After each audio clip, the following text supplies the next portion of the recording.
Among both the armies of Moscow and the Golden Horde were strange-looking creatures. Grotesque, sinister faces that struck terror into a foe.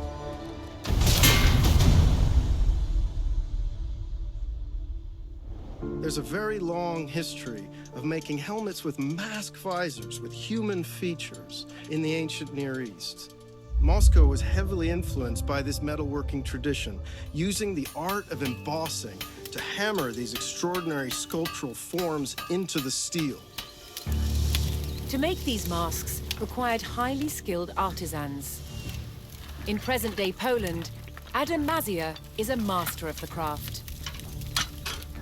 The process begins with a thick, flat sheet of wrought iron.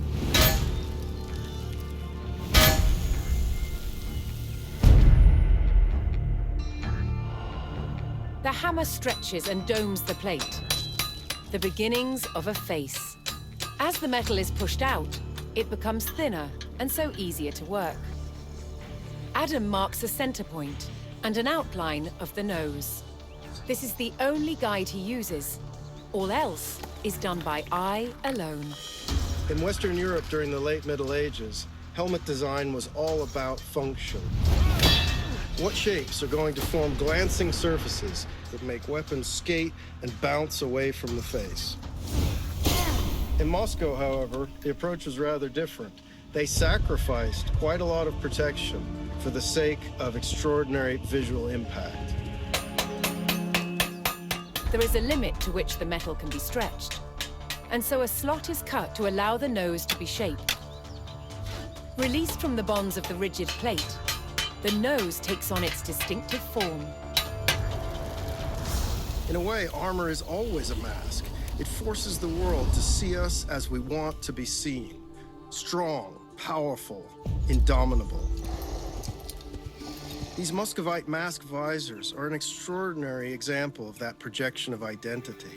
In some cases, they were actually made as portraits in the image of the wearer. With every strike, the features become more and more recognizably human. The furnace imbues the mask with a warrior's fury.